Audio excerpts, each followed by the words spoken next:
obituaries have already been written in some quarters for David Moyes, but I'm not quite so sure. The narrative seems to be at the moment that David Moyes has got 6 games to save his job, and he's already had 3 of them. Let me tell you where this comes from. That is that no Premier League manager can expect to survive 6 defeats and retain their job. Very similar to last season, but with a slight discrepancy. Last season we heard exactly the same thing, but it was 5 defeats. There's an extra game somewhere. An extra defeat is being allowed this season. David Moyes will be well used to this, by the way.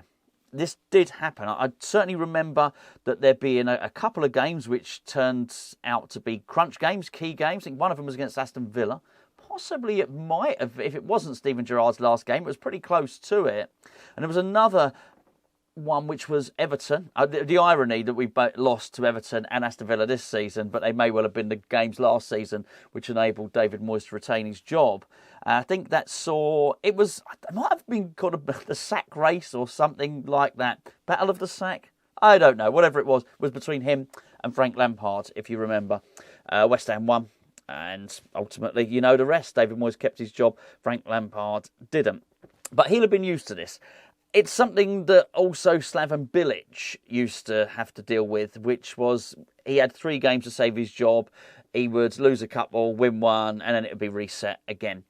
And for that reason, I don't really believe that some of the stories that are coming out that David Moyes could be gone after, I think it's the Olympiacos game. I don't think that's the case. So if we just assume, let's play by the rules. Let's go with the story at the moment, which is 6 games.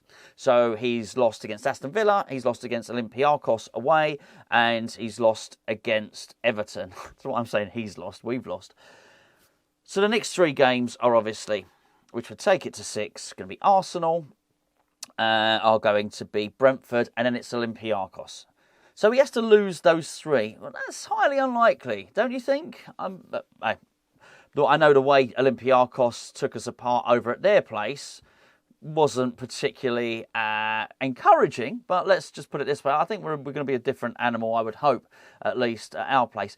I think it's highly likely that West Ham get at least a draw against Olympiacos, even if you take the Arsenal games and the Brentford game out of it. Well, that's enough, isn't it? Surely that is it. Doesn't that then reset the button? And I know it may sound preposterous, and you may well think, well, don't be ridiculous. It shouldn't go like that. That's how it does go. I don't make the rules up here. That's how it's gone last season, and that's how it's gone for managers before. The reset button, it just keeps on resetting. So you just have to ask yourself, are we likely to lose against Olympiacos? I think not. I really don't think we are. And even if we did, and I don't wish to dig anyone out here, far from it, but I'm going to go with it because it was Sean Whetstone that first broke the story. I don't doubt he was given this information. 100% he was given this information, in fact. So don't shoot the messenger on this one, far from it. And that was the 6 games. And I think he alluded to the fact that if that happens, then David Moyes will be expected to get a result against Nottingham Forest, which is the one after. Well, hold on a second. That's not 6 games, that's 7 to start off with. And the games after are Nottingham Forest, they're Burnley, and they're Bakatopola. Not necessarily in that order. Bakatopola will be in the middle of them. Are we honestly meant to assume here that David Moyes, this is how preposterous this is going to lose against Arsenal, is going to lose against Brentford, he's going to lose against the Olympiacos at the London Stadium, and then he's going to lose against Nottingham Forest at the London Stadium as well. There are wins there. There are winnable games.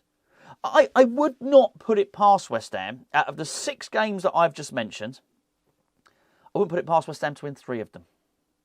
But I'll tell you why it's highly unlikely that David Moyes is going to be sacked. It's because we're not that bad. We're not so bad that we will lose all of those games. In spite of how bad we were against Everton, and in spite of how bad we were certainly against Aston Villa, and you can throw Olympiacos into that mix as well, we still have really good players. We have players who are capable of winning the game. We were a very quick reaction from Jordan Pickford away from getting a draw against that match against Everton. And what if that would have happened? Then there's no problem, right? Then it's 6 games again. You see where I'm going with this? It's just highly unlikely that David Moyes is going to get sacked. However, what I will concede here is that the tone has changed. And when I say the tone, I mean the tone from the club. I think their messaging is slightly different now. Because if you think about it, last season, when David Moyes was in trouble, West Ham were flirting with relegation. We were right down there in the relegation mix. We're not at the moment, are we? We're ninth. Just to put that into context, we are ninth. We have 14 points from 10 games. So relegation, I think relegation this season, for any team to get relegated, you're going to need... It's not going to be the old 40 points. I'll tell you that. It might be 33, it might be 34. They are so bad down the bottom of the league. You're dealing with 1 point, 5 points, and 4 points, and 6 points. We're not going to be anywhere near down there. So what's the difference between this season and last season that means David Moyes will be under pressure when he's in ninth place? Now, listen, I'm being devil's advocate here. I was at the Everton game. I didn't enjoy what I saw. Far from it. Far from it. Okay, I didn't enjoy what I saw when I watched on the box against Olympiacos, and I certainly didn't enjoy the 4-1 thrashing against Aston Villa. But I am playing devil's advocate, and this is why I think the tone has changed. Last season, you could understand why David Moyes is being given an ultimatum. However, he's being given an ultimatum now when we're ninth. Ninth. Minus 1 goal difference. That's it. We're still looking okay in our group. I still think we will probably win our group in Europe. And as of today, we're still in the Carabao Cup. I do appreciate that may not be the case come tomorrow. I only highlight the point that there seems less tolerance for him. And now he's in trouble. Now he's in a bit of a pickle. And I think because he's being scrutinised, he's got a problem on his hands. And I think that problem is probably Tim Steidten. And I don't mean, I'm not going to do any mischief making and suggest that Tim Steidten's trying to kick him out the door or anything like that. But we actually have somebody now that is in the owner's ear. Last season when we got into a bit of trouble and West Ham were looking around for different managers, and West Ham were looking around for different managers, by the way. In fact, as I understand it, Brendan Rodgers was approached last season. He said no, he didn't want to do it. I think West Ham would have taken Graham Potter, had the time. At the time, it was just off. And there's certainly approaches were made to Rafa Benitez. But these were, I think, uninspiring selections. I'm not saying that all of those are bad managers, by the way, but they're obvious managers. They were clearly people that were known to the owner. When I say the owner, I mean David Sullivan here. Now he's got a different option. He's got somebody else in his ear. Not only has he got someone else in his ear, I'm pretty damn sure that Tim Steidten is going to be recruiting West Ham's next manager. He'd probably quite like to. And I just mean this from, not because I think he's a bad guy and not because I think he hates Moyes, but I just think I would.